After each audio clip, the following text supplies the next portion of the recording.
ओम शांति। आज मीठे बाबा हम बच्चों को मुरली में कहते हैं, मीठे बच्चे, ब्लड कनेक्शन में ही दुख है, तुम्हें उसका त्याग कर आपस में आत्मिक लव रखना है। यही सुख और आनंद का आधार है। सबसे पहले हम आज एक बात समझेंगे कि ब्लड कनेक्शन का ब्लड से कोई लेना देना नहीं है। ठीक है। ब्लड कनेक्शन कहलाता है ब्लड कनेक्शन, लेकिन ये बुद्धि की प्रोग्रामिंग है। इसका ब्लड से कोई लेना देना नहीं है। पहले हम ये समझेंगे, है ना। देखो, छोटी सी बात है। मानो मेरा कोई भाई है, ठीक है, जो पैदा होते ही बिछुड़ गया था। है तो ब्लड कनेक्शन, लेकिन अगर मैं उससे कभी मिली नहीं, आज वो कहीं और रहता है, हम कहीं टकरा गए, तो क्या उसकी चोट से मुझे दर्द होगा? मैं उसको जानती नहीं, पहचानती नहीं। है तो खून का रिश्ता ना।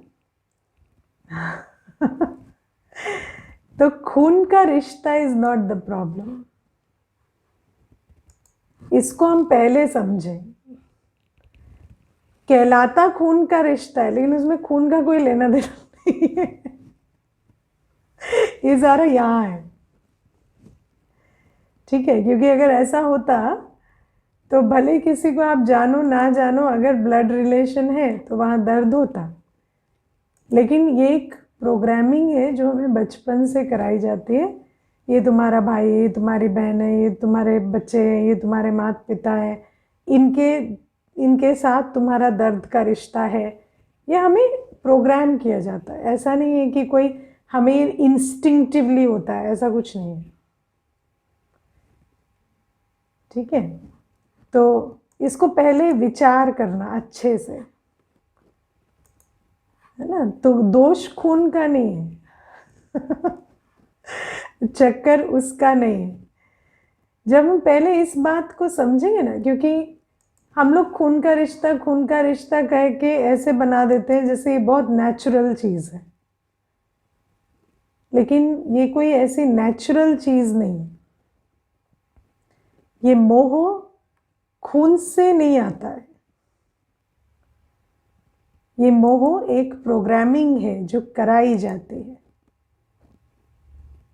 ठीक है। और ये भी बुद्धि में बैठता है कि ये मेरा है, ये मेरा शब्द प्रॉब्लम है, उसका ब्लड रिलेशन से प्रॉब्लम लेना देना नहीं है,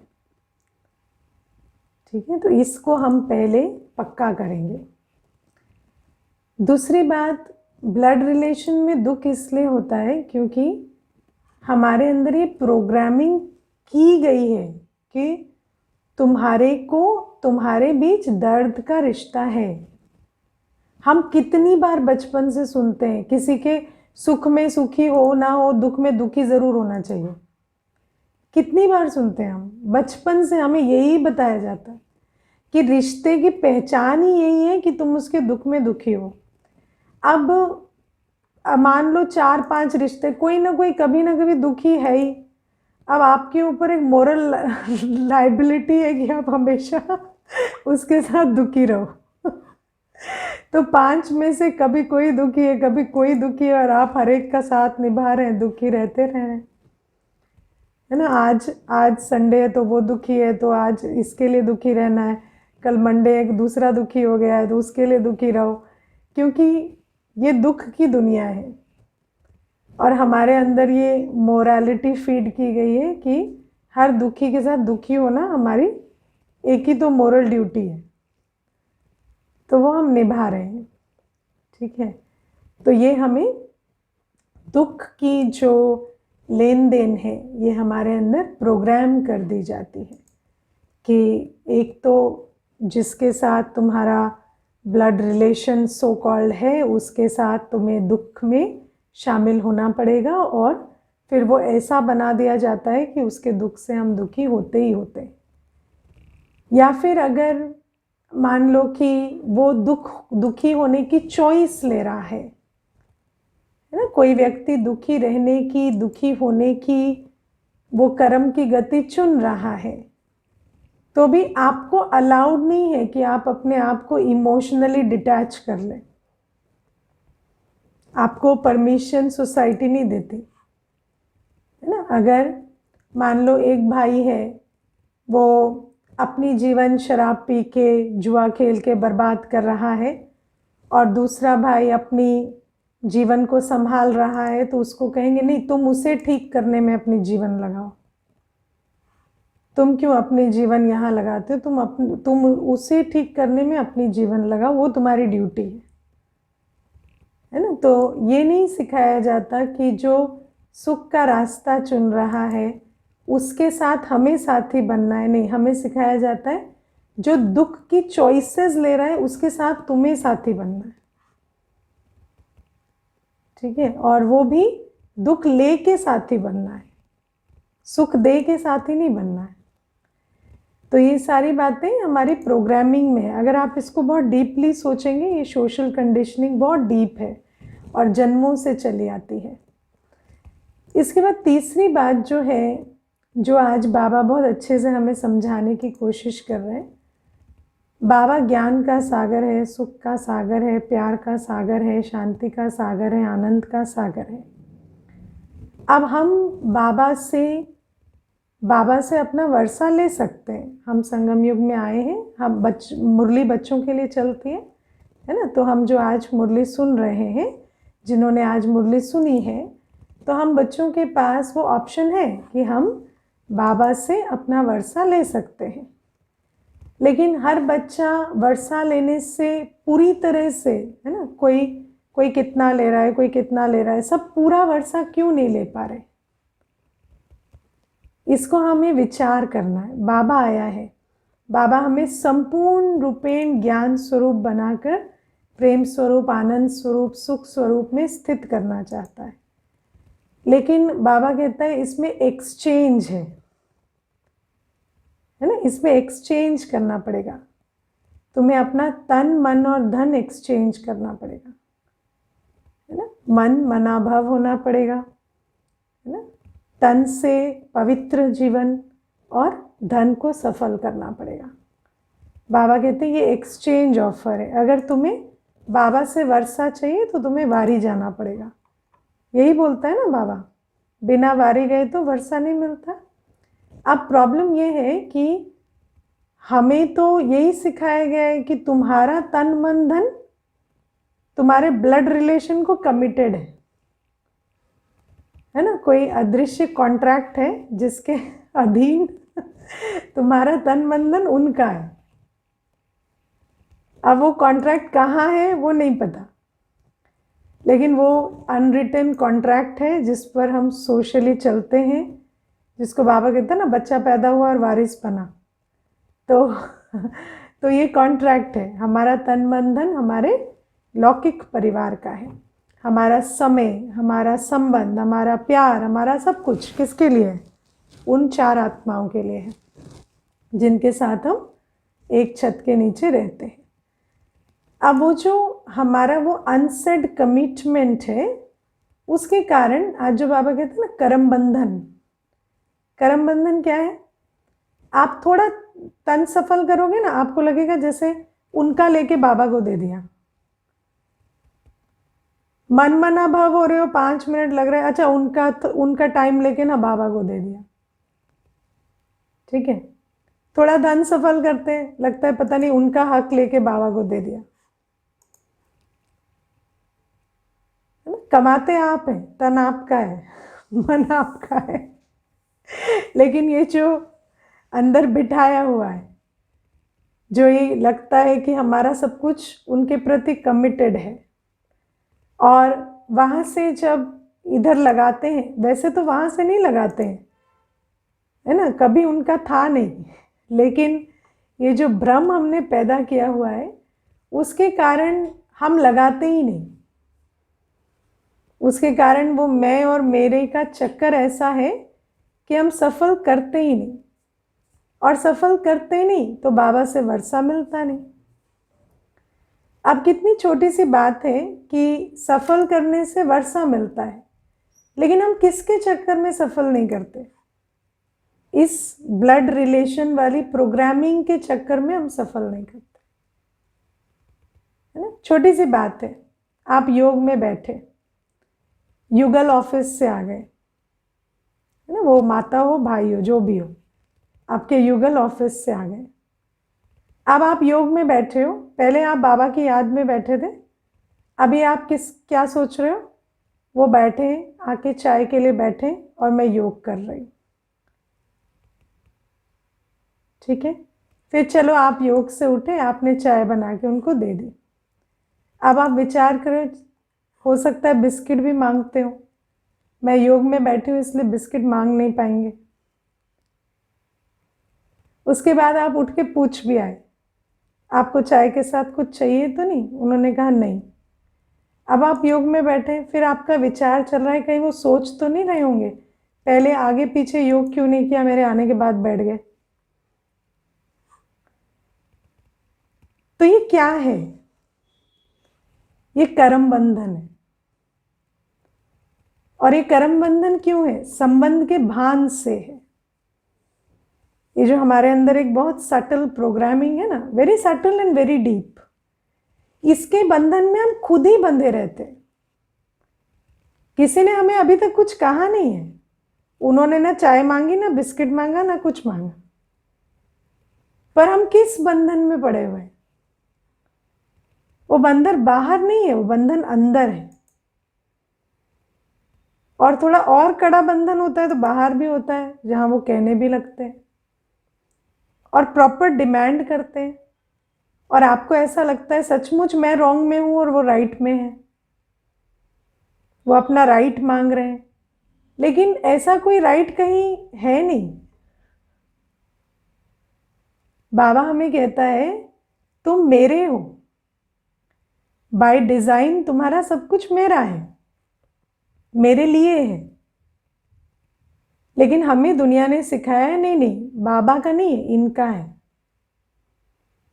इनसे लेकर बाबा को नहीं दे सकते, किसी से लेकर नहीं दे रहे हैं, अपना दे रहे हैं। लेकिन भान ऐसा पैदा होता है जैसे इनका लेके दे रहे हैं, है ना। तो बाबा हमें कहते हैं ये सारी हमारे अंदर इतनी डीप प्रोग्रामिंग है कि बात मत पूछो। इसीलिए बाबा कहते हैं ये जो संबंध, ब्लड कनेक्शन का जो भान है, ये दुख देता है। दुख सिर्फ वो अल्पकालीन दुख की बात नहीं है कि अटैचमेंट है, उनके दुख से दुखी हो रहे हैं, ये हमारा भाग्य नहीं बनने देता, ये हमें सुख की दुनिया में जाने भी नहीं देता। ये इतनी बड़ी चीज है, हमें ऐसा लगता है कि हमारा सब कुछ इनका है और हम इनसे लेकर बाबा को भी नहीं दे सकते। ये हमारी जो अंदर की कंडीशनिंग है, ये हमें दुख की दुनिया में कैद करके रखती है, सुख की दुनिया का भाग्य तक नहीं बनने देती। इसलिए इस बात को बहुत अच्छे से हमें समझना है कि कर्म बंधन होती क्या चीज है। हमने जो बॉडी कॉन्शियस वर्ल्ड में कर्म किए हैं ना, जो बॉडी कॉन्शियसनेस के अधीन होकर संकल्प बोल और कर्म किए हैं, देह और देह के संबंधों, देह के धर्मों के बिलीफ सिस्टम में जो हमने 63 जन्म कर्म किए हैं, उस कारण से हम आज अपनी चीजों को सफल करने के लिए फ्री नहीं है। एक संकल्प तक बाबा हमें दिन भर कहते हैं तुम मुझे याद करो, और हम बाबा को याद नहीं कर रहे क्योंकि हमारी प्रोग्रामिंग है कि तुम बिजनेसमैन हो, तुम्हारा काम है अपने बिजनेस को याद करना, बाबा को नहीं। तुम्हारा काम है जॉब में, अगर आप जॉब में बैठे हैं तो आपको ऐसा लगता है कि अगर आप फ्री भी है ना, तो अंदर भी आपको फाइल का चिंतन करना चाहिए, बाबा का नहीं करना चाहिए। वो पाप है वो गलत है। हमारा इतना दिस कमिटमेंट कि हमारा थॉट, हमारा टाइम, हमारी एनर्जी, हमारा पैसा इधर कमिटेड है थ्रू सम अनरिटन कॉन्ट्रैक्ट। लेकिन बाबा कहते नहीं बच्चे, तुम्हारा सब कुछ मेरा है। और मेरा क्यों है? क्योंकि सिर्फ मैं तुम्हें कर्म बंधन से फ्री करता हूँ, मैं तुम्हें सुख शांति का वर्षा देता हूँ, आनंद की दुनिया में लेकर जाता हूँ। तो तुम्हारा सब कुछ सिर्फ मेरा है और सिर्फ मेरे प्रति सफल होता है। हम रोज सुनते हैं लेकिन सफल क्यों नहीं करते, वर्षा क्यों नहीं लेते? इसी को कर्म बंधन कहा जाता है। इसीलिए बाबा आज कहते हैं कि जो बच्चे इस ब्लड कनेक्शन को बुद्धि से त्याग देते हैं ना, वो सुख शांति के वर्षे के अधिकारी बन जाते हैं। ये बहुत डीप चीज है, इसको आप अगर विचार करेंगे तो रियलाइजेशन होगी। आज बाबा ने कितनी अच्छी बात कही। 2 प्रकार के सन्यासियों का बाबा ने एग्जाम्पल दिया। एक जो ब्लड कनेक्शन छोड़ के चले जाते हैं, एक जो होते हैं घर गृहस्थ में रह रहे हैं लेकिन निर्विकारी रहते हैं, गीता भी सुनाते हैं, सब कुछ कहते हैं। लेकिन देखो बाबा कहते हैं वो किसी को अधिकारी नहीं बना सकते, है ना, वो किसी को गद्दी नहीं दे सकते, क्योंकि उनकी गद्दी पर तो उनके बच्चे बैठेंगे, क्योंकि उनका अपना परिवार है। तो बाबा वो एग्जाम्पल क्यों दे रहे हैं? बाबा कहते हैं कई बच्चे ऐसे होते हैं जो बुद्धि से संबंध को त्याग नहीं रहे हैं और निर्विकारी बनने का पुरुषार्थ कर रहे हैं। जब तक हम बुद्धि से संबंध को नहीं त्यागेंगे, घर को त्यागने की बात नहीं है, बुद्धि से संबंध को जब तक नहीं त्यागेंगे, जब तक हमें समझ नहीं आएगा कि मेरा तन मन धन समय श्वास संबंध बाबा का है, तब तक आप कितना भी निर्विकारी बनने के हाथ पैर मारो, वो कहीं नहीं जा रहे हम। बाबा वो एग्जाम्पल देता है ना, चप्पू चलाया रात भर और नौका का लंगर उठा ही नहीं था, है ना, तो चप्पू खूब चल रहा है, पवित्र बनना है, योगी बनना है ना, लेकिन बिना सफल के कुछ नहीं हुआ।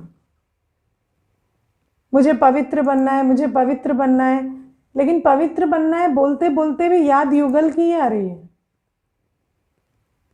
ना, दीदी पवित्र बनना है, 6 बज गए अभी तो घर जाना है, लेकिन आप क्लास कराना पवित्रता पर।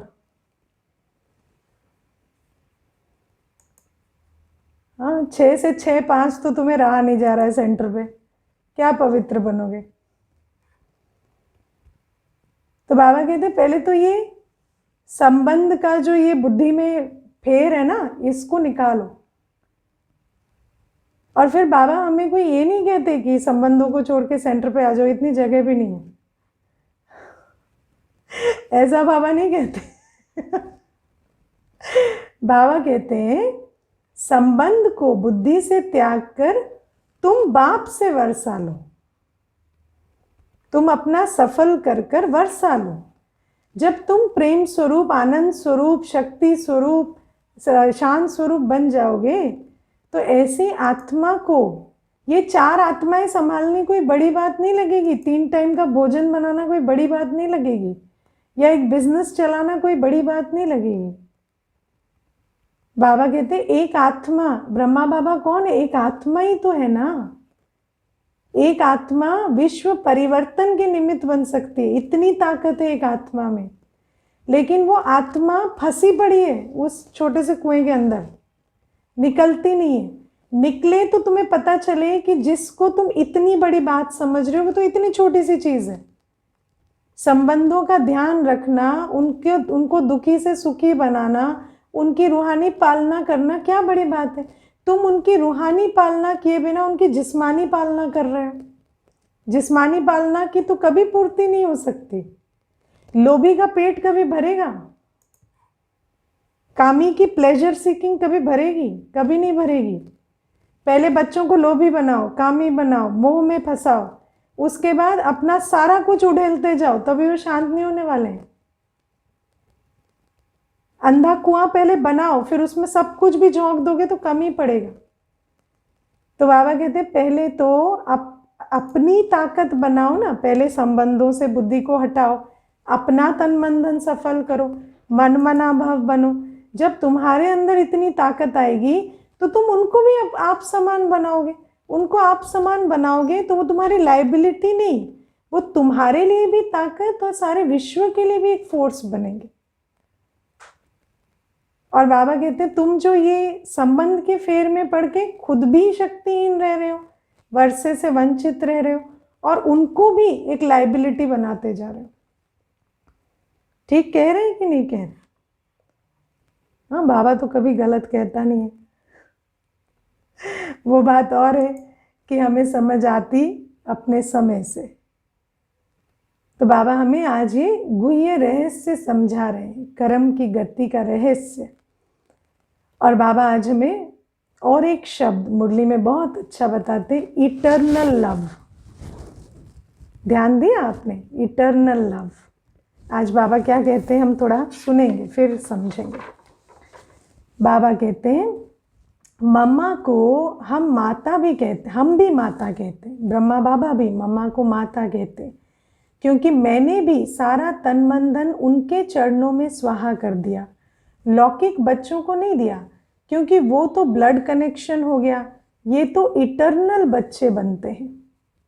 सब संन्यास कर कर आते हैं तो उन पर जास्ती लव जाता है। इटर्नल लव सबसे तीखा होता है। इटर्नल लव, इटर्नल लव क्या है आपको पता है? वास्तव में ये जो ब्राह्मण परिवार है यही हमारा इटर्नल परिवार है। सतयुग से हम साथ रहते हैं ना, ये पता है कि नहीं? हाँ, संगम युग में जो ये आज हम एक दूसरे के साथ इतना एक्सचेंज होता है, क्यों होता है? ये हमारा इटर्नल परिवार है। सतयुग से हम साथ रहते हैं। और बाबा हमें कहते हैं हमारा सबसे इटर्नल संबंध शिव बाबा से। और संगम युग में जब हमारा उस इटर्नल बाबा से संबंध बनता है ना, तो जिन जिन बच्चों का उस बाबा से निकट संबंध है उनसे हमारा संबंध डायरेक्ट बन जाता है। बाबा हमें समझाते अलौकिक फैमिली में इटर्नल लव है।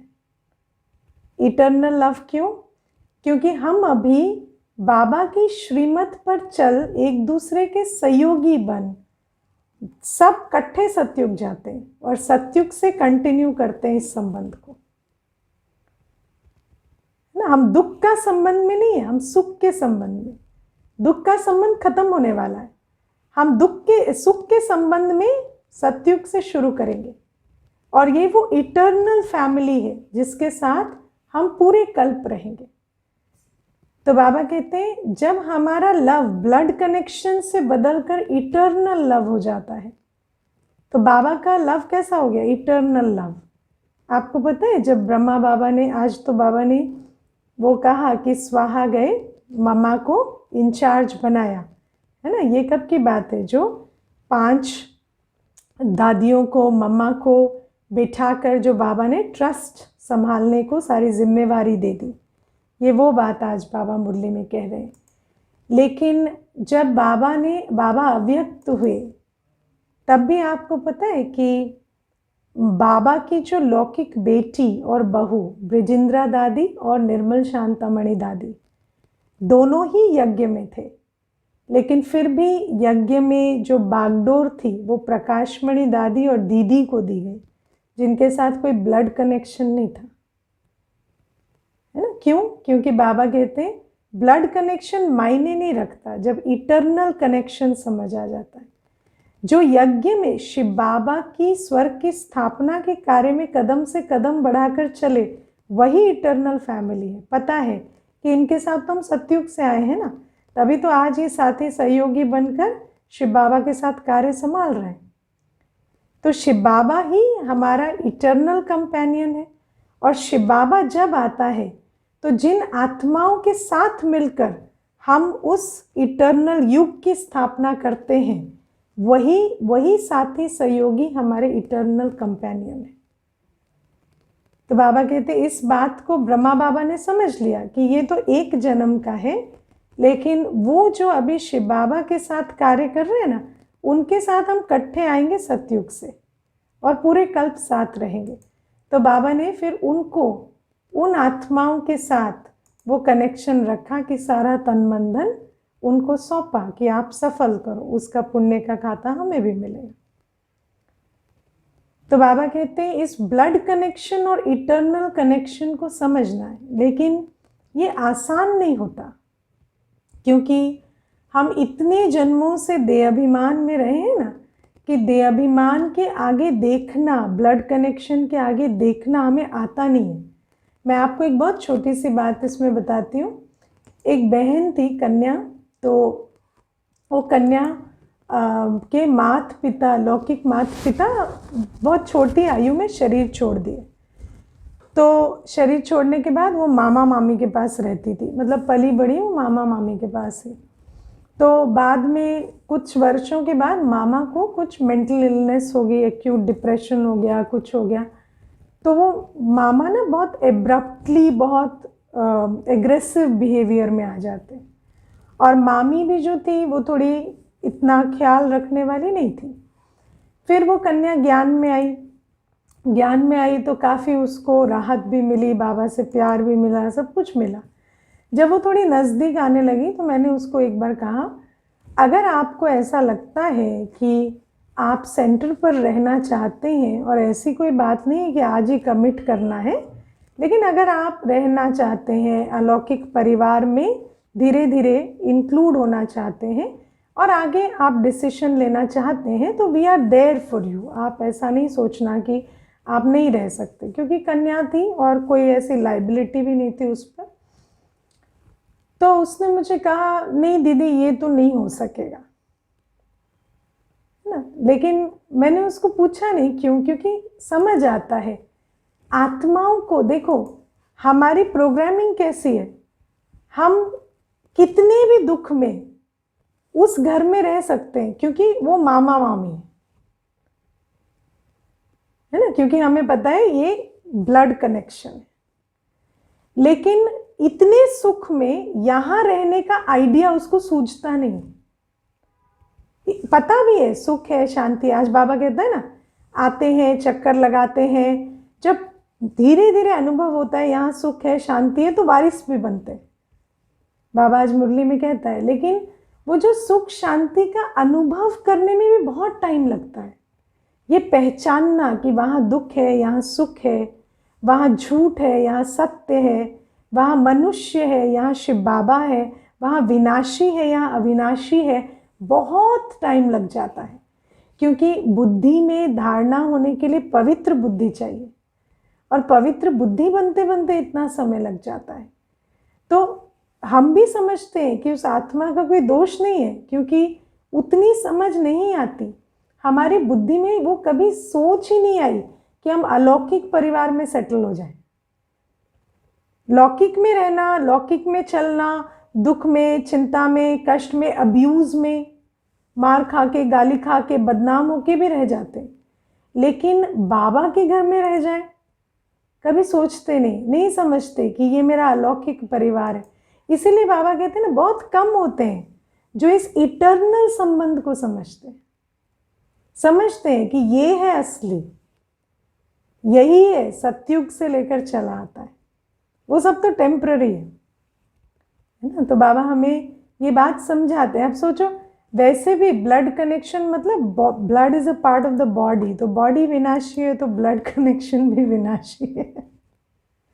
लेकिन बाबा कहते हैं ये जो इटर्नल है, स्पिरिचुअल कनेक्शन, आज हम जब एक दूसरे से मिलते हैं तो क्या पहचानते हैं? ये वही आत्मा है सतयुग में, है ना। साथ में थे, अभी मिले, कुंभ का मेला है, बिछड़े मिले।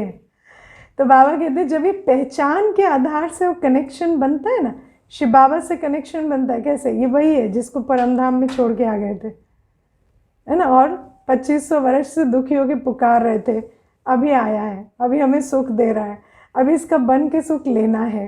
तो ये जैसे आत्मा को पहचानते, हम शरीर के आधार से नहीं पहचानते। यहाँ कोई आत्मा आती है, समझने लगती है, मैं प्रैक्टिकल बताती हूँ, कोई आत्मा आती, कोर्स करती है, थोड़ा समझने लगती है, हमारा पहला संकल्प होता है, ये लगता है देवकुल की आत्मा है।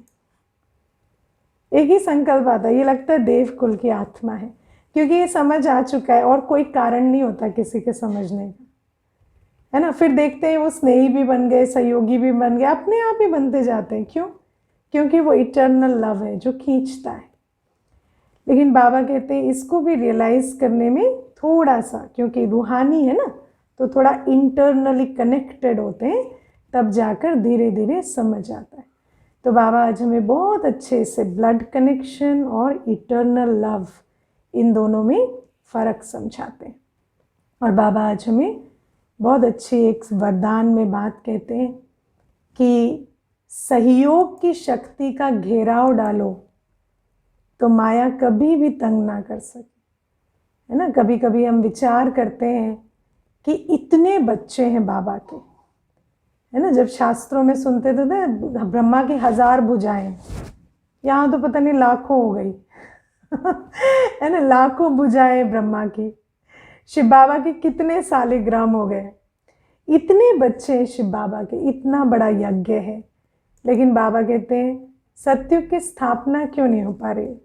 हर बच्चा सहयोगी नहीं बनता, है ना। अगर हर बच्चा सहयोगी बने, सहयोग का घेराव डाले, हम समझें कि हमें सत्युग की स्थापना के इस कार्य में सहयोग की बनना है पूरी तरह से।